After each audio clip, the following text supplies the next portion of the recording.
Hello and welcome back to Repod, the University of Salford's research podcast, which goes out live on video and then is published later on Apple and Spotify as an audio podcast. And we have the first in a series of videos, interviews over the next fortnight, where we talk to people that have been part of our Research Excellence Framework submission, the results of which were released just this week.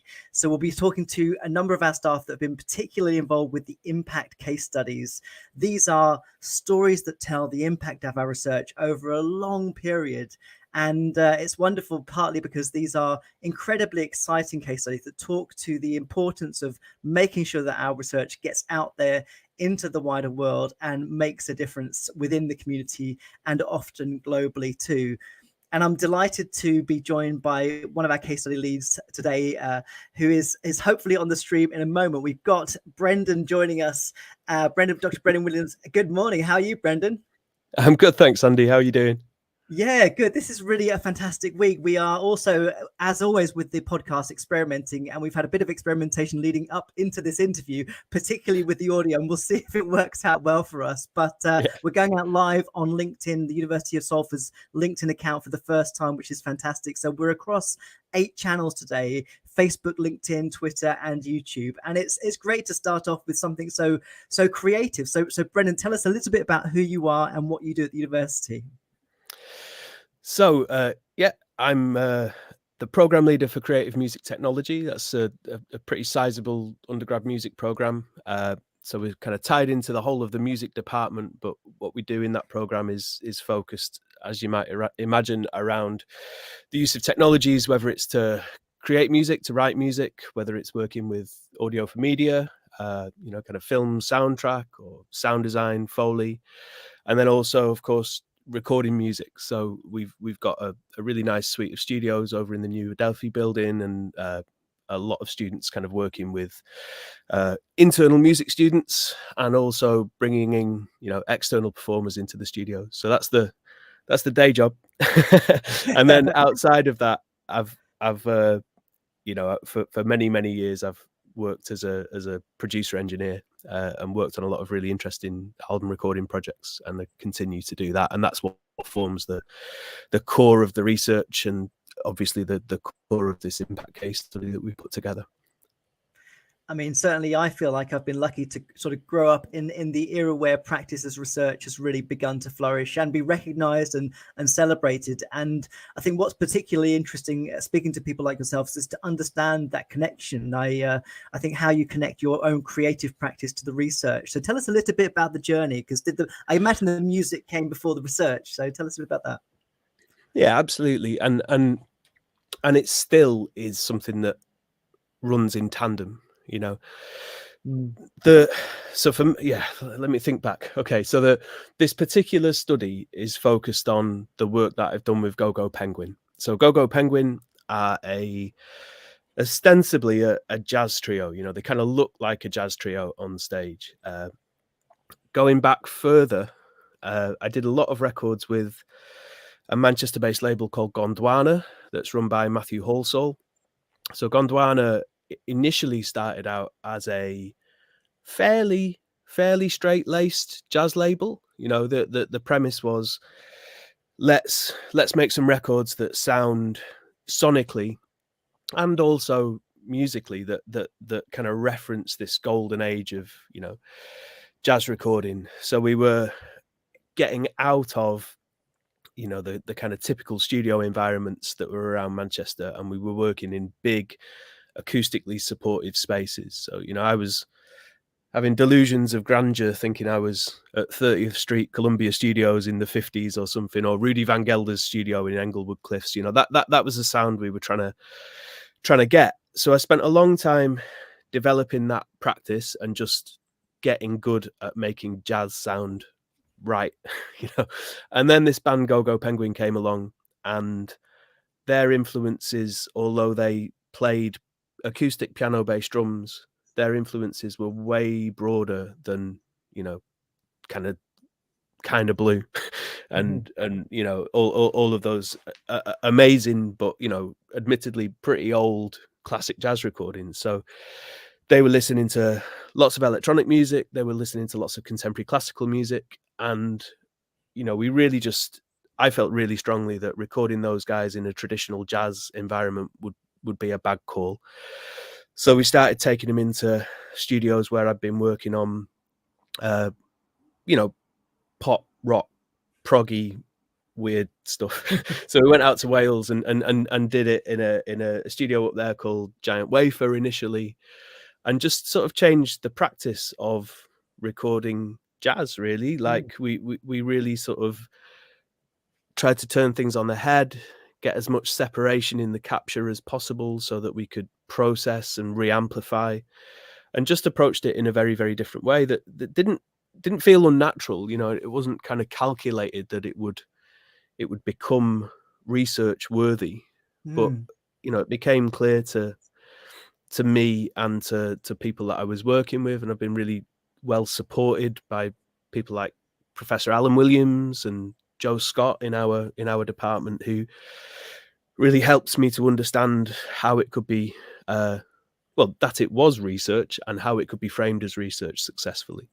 So I guess from that standpoint, moving on, the sort of seeds were in my mind, and I could tie the research to the practice once I understood how to frame it. So I did my PhD by publication and kind of wrote about a series of releases. So yeah, it's a long journey coming from, you know, solely a practitioner and being able to understand how to frame it as research. But I think I'm just about there. I mean, it sounds like, I mean, it's almost like the way it should be, that the sort of recognition or realization that what you were doing as part of your practice was also a kind of research process. So it's not like you're adding into it kind of artificial things. It's just sort of trying to articulate it as research. Is that how it sort of worked? That's exactly how it worked. So I've always felt really conscious that, see, this is the real difference, I guess. Well, no, that sounds highfalutin. I'm sure there is lots of research that hangs on the back of a commercial activity or an artistic activity, and that's the really fine balance that I can't force an artist that I'm working with to do something that suits my research aims. It has to be something that is mutually beneficial. So I guess one could argue that may be detrimental to the quality of the research, that there's this sort of external factor influencing the research, but I've never seen it like that. I think it's about making sure that that there's synchronicity between the two things. So, you know, that sonically what we've wanted to achieve with these Go-Go Penguin records, and I should absolutely mention that all of these records are co-produced with a chap called Joe Reiser. Joe was one of our undergrad students and then one of my MA students. So I kind of brought Joe into this project. So that's been really lovely to work with him, and the fact that he's got this kind of link to Salford as well. But yeah, we can never, you know, we can never say we want to do this crazy spatial movement and you know, sodgy tune.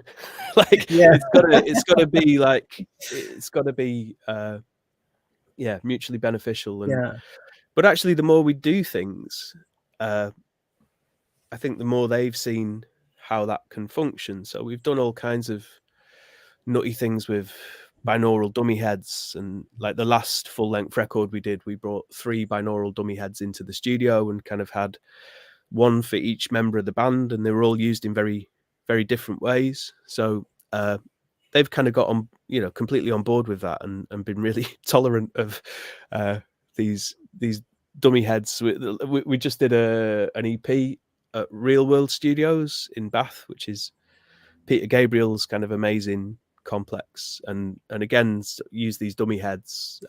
So we're kind of incorporating dummy heads now as like creative capture for binaural reproduction. And if people are not familiar with that, binaural is kind of 3D audio, or surround audio for headphones, essentially, surround capture, that's being kind of implemented in lots and lots of, you know, VR AR and XR technologies at the moment, but it's a really old technology that still functions brilliantly.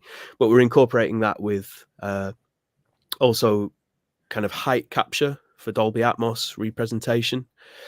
So there's lots and lots of things we're doing in this kind of creative musical context that we're then able to present in this research way, because it is kind of at the edges of where the medium is in a commercial sense. So it's working out how the audience respond to these, you know, new interventions, and what the market is, and not in a particularly financially minded way, but it's like, are the listeners who are obviously very happy with what they've got in a stereo format, are they going to go for this, you know, kind of extended sonic space that we're operating in?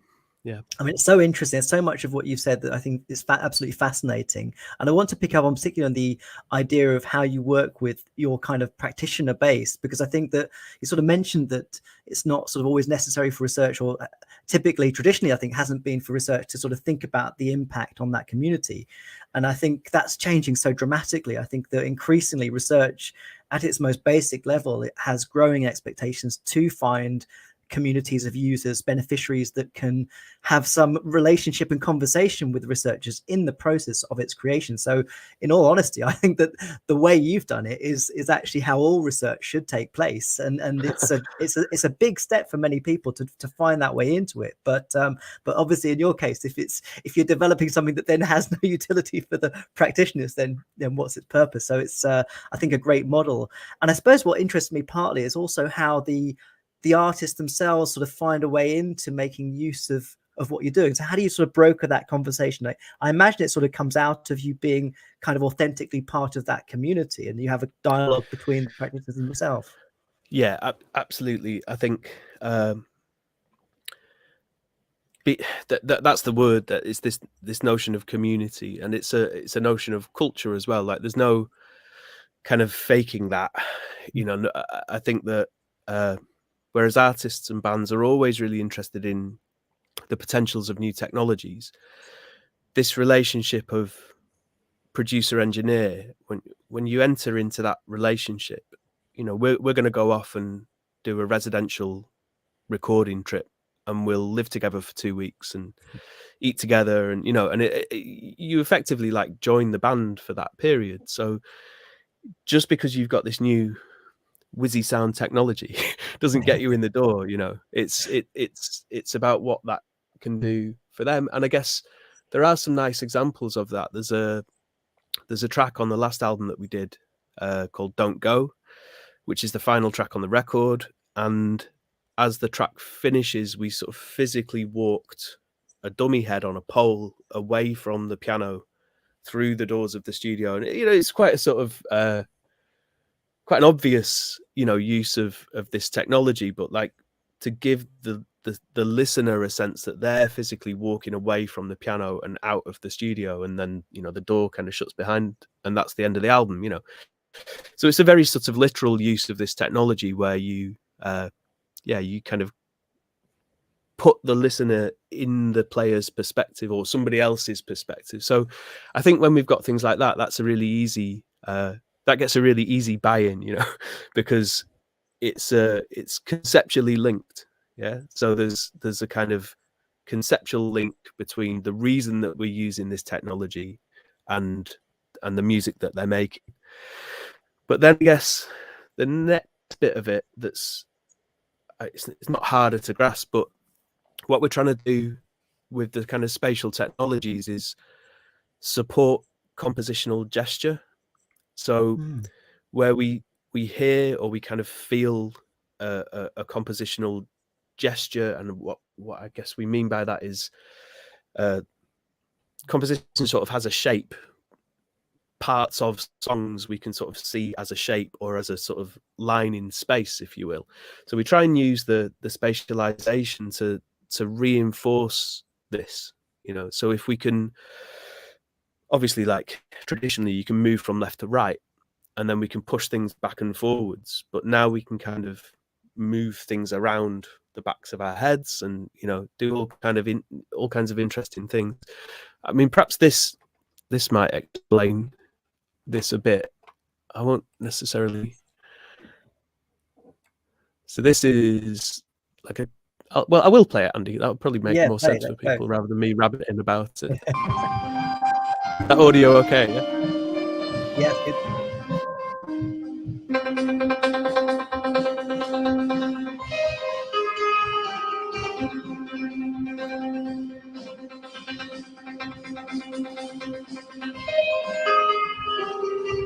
So what we've got there is a surround reverb chamber. So we've got 3 speakers pumping audio out into this very large reverberant live room, which is 80 Hertz Studios up in the Sharp factory, Sharp project, sorry. So the head is, we can push different elements of the track out through these speakers to create a reverberation that hangs around the back of the listener's head.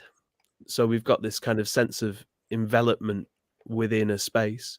So we kind of re-amplify all of the individual bits of the trio into the space, capture it on the head, and then integrate that into the stereo version of the record. So it's about sort of creating spaces that support the music. So you've got this very literal movement in space that can like conceptually support the process, and then this different thing where it's about the way that we spatialize things and how that can support compositional gesture. I mean, it's incredible just to see how much is changing around the creation of this sort of work. And I guess the audience experience or the listener experience is absolutely crucial here. But I wonder, how does that change the ways in which the artists sort of create the music? Tell us a bit more about the process of creation and how that differs, bearing in mind this new sort of way of thinking about engineering. I'm just trying to think, does it affect the way the music gets written? Like, I mean, with this particular band, they're very much in a process of kind of change. Like they've recently they've a new member of the band, and that's changed things a little bit, but also they've really embraced working kind of directly with technologies. So it was always a little bit of a unwritten rule that we would do things acoustically, that this whole, for a period, this notion of like a new subgenre of like acoustic electronica emerged. And it was the notion that it was a band trying to play electronic music on acoustic instruments. So they were, kind of mimicking some of the interventions that technology brings to music. They'd play in such a way that it sounded like a CD was skipping or something like this. So there's lots and lots of I mean, Rob, the drummer, he told me a really interesting story once that he listened to Aphex Twin Richard D. James and didn't know that it was made with samplers, and just learnt all the drum parts acoustically. And they'd never been played, but he was just like, oh, I can probably work. So it's quite hard. And this is, for people who haven't heard that record, it's really, really skittery, like heavily processed. So he was kind of learning how to play things that were, very much created through electronics. But now the band are working really heavily with electronics. So there's all kinds of synths on the records. There's modular synthesis. There's kind of sampling technologies that they're playing live whilst playing real instruments, So Chris has got kind of keyboards that are controlling all kinds of different synths, and then Nick's got a little Moog, like a Moog, what is it, a grandmother, like little semi-modular synthesizer. So there's all of that happening, and that obviously sort of feeds into the potentials for spatialization. But when it comes to actually playing as a trio, they're doing it in the way that they always have. But what they've got very good at is allowing us to put them in quite non-traditional spaces when we record. So we're separating everybody out. I don't actually have any images of Real World, but Real World's quite an incredible space, actually. It's a huge live room, and the control room is part of the live room. So we've got the piano in that space. We've got the drums in what is a former water mill with a huge high space. So they're all in physically different sometimes different buildings. And I guess that's they've got very good at learning to do that and functioning in that way. And the reason that we do that is because we need that spatial separation in order to put everybody in these interesting spaces and kind of support their compositional needs. So it's I think that answers the question, or skirts around it. We've got another interesting question from Tom, who's on LinkedIn today, and asked whether this auditory effect can be scaled up to entire audiences, like a theatre. Is there that transformation to that taking place too? It is. That's beginning to happen. And actually, I'm trying to make a project happen next year, actually, with Chris from Go Go Penguin and another chap, Robin Richards, that I work with a lot. And the intention there is to try and do live concerts within the context of an Atmos rig. So yeah, it is possible.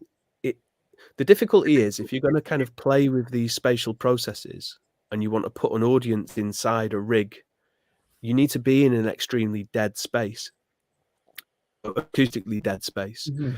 So it's funny, actually. I'm sat on Deansgate in central Manchester. And we used to have a studio over in the old Granada Studios complex. And in there, you've got these huge sound stages, which are acoustically really, really interesting in that you've got like a football pitch size space. And when you're enclosed in a space of that size, your auditory expectation is that you walk in and it's reverberant and it's a big reverberant space, but actually they're the deadest spaces you could ever go. So it's this really odd feeling when you walk in that everything sucks in around you, and it's like being in an anechoic chamber or a very dead studio environment. And they're the kinds of spaces where you could do live representation and move things around in space with perhaps an audience in the round. Mm-hmm. So an audience in the round around the performer with a huge array of surround speakers around them. That's the kind of thing that's happening. There's a really exciting project happening as well. Actually, I work a lot with an ensemble called Manchester Collective, and they are doing a project called Weather. I don't know whether they've talked about this yet or not, but they are doing it.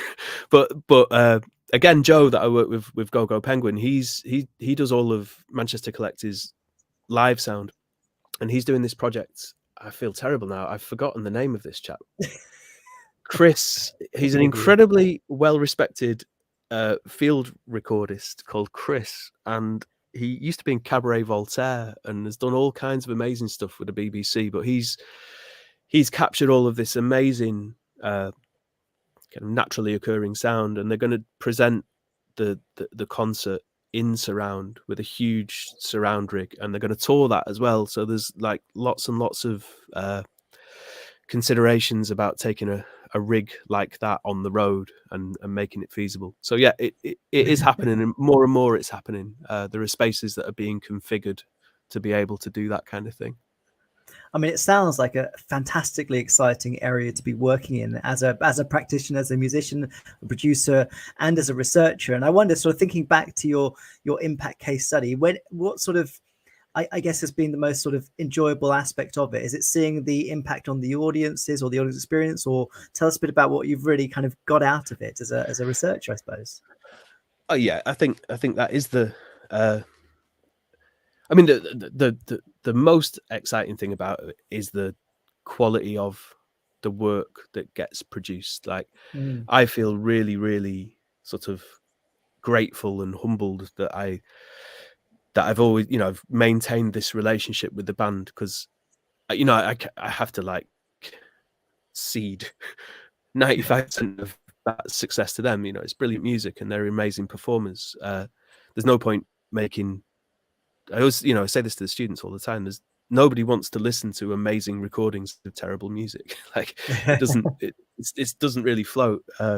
So it's been, just really, really lovely to be part of that process. But undoubtedly, the reception and the reach of the work has been just amazing to watch. And I think it probably speak for everyone, like the band and Joe and me. It's bonkers how successful that band have become. And I guess that's what really spurred us to put the impact case study together, because the reach has been so wide, and without getting too deep into the lingo, like reach and impact they're difficult to separate. The further the reach, you increase the likelihood of impact because it just reaches more people.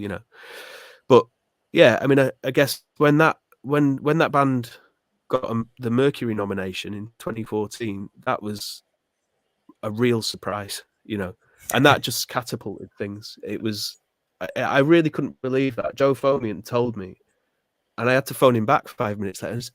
Did you just say we got a Mercury Prize nomination for that really strange record that we made like a year ago? It was a real surprise, and that then, then they were picked up by Blue Note.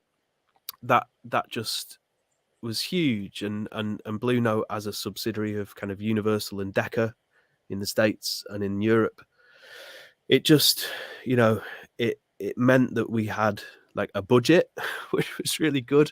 And that perhaps goes back, like, if we were, as researchers, if we were to try and say, I'm going to make a full length, or I'm going to make 4 or 5 full length studio albums that investigate all of these technologies, there is no way that I could do that. No one in my school would give me the time to do it. No one, I don't think the AHRC would give us the budget, to do it. Like, so the only way that this can function is to tie and piggyback on top of the artistic and the commercial practice. That's how it works. I guess, I'm sure there's kind of similar academically focused research that can happen within film, certainly computer games, but it is always this process of finding like-minded individuals who can actually get the thing out into the world and getting a kind of mutually beneficial relationship to happen. Yeah, I mean, that's such an important message. And just to sort of think through what's next for you, because I mean, it's incredible to have this sort of story as to what you've done so far and the impact it's having on the community itself. But I think musically and technologically, it's extraordinary. I'm so proud to hear about this research at Salford. So what's next for you in terms of the development of this? What's next? So I'm, like I said, I'm off back down to Box. It's called Box in Wiltshire, where this studio is, and we're going to go down there for a couple of weeks and put this new studio album together. So that's going to be really exciting to get that done. Then also in the summer, I'm doing quite a big scale record with Manchester Collective and this amazing composer called Edmund Finnis. Ed's working with Ruby Hughes and working on it's a song cycle, and that will all be captured with like Atmos configurations. So there'll be too many microphones and not enough time to put them up. But like a really, really large scale capture. And I'm hoping that, see, the trick at the moment is getting the labels to think about whether they want to do this kind of release, because it's still expensive. So Atmos as like Tidal's adopted it. There's a few different streaming services that offer Atmos as a kind of music listening experience, but the idea is that it just folds down and it's dead easy, and you just make the record and then it folds down to headphones and everyone's happy. And that's a nonsense. Like, it takes quite a lot more work to make it happen. So at the moment, it's kind of this, I have a sabbatical coming up, and it's specifically to support the amount of time needed for me to turn these releases into something that can work in Atmos. So again, it's a really good example of like this piggybacking. So it's a 15-piece string orchestra and soprano in Stoller Hall for 3 days. That's a really expensive thing to do, like to put everybody together in that way. And again, that I can then come in and I'm making a release with them, which is going to be commercially released, but I'll put up all of the extra stuff to do the research. And then I have that time to turn it into an output, that functions in a particular way. So again, it's just that example of how the research piggybacks on the kind of commercial process, if you will. So that's going on. there's loads of stuff. I'm going to Innovation in Music conference in Stockholm in a couple of months. That'll be really exciting because that'll be the first kind of physical conference that I've done in a while. I've got some irons in fires with more traditional research, so that's kind of peer-reviewed conference proceedings, and then there's a monograph that I'm hoping to put together over the next few years, so like a pretty large scale written project. So yeah, lots and lots of like practice-based things, and then some real research. So.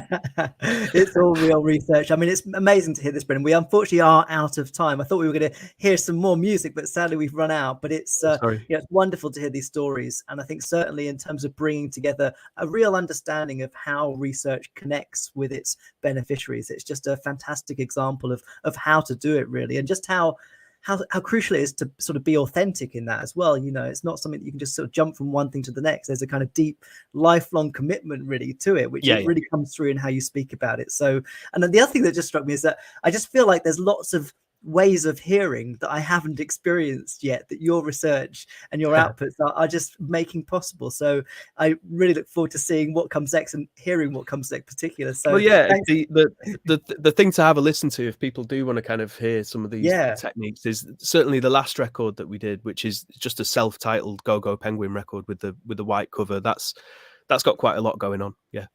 Fantastic. Well, look, thanks so much for being here, Brendan. This is the first of our Impact series, so it's a great one to start on, and I look forward to seeing you again soon, I hope. All right. Thanks so much, Andy. I really appreciate it. Take care. Bye-bye. Bye-bye.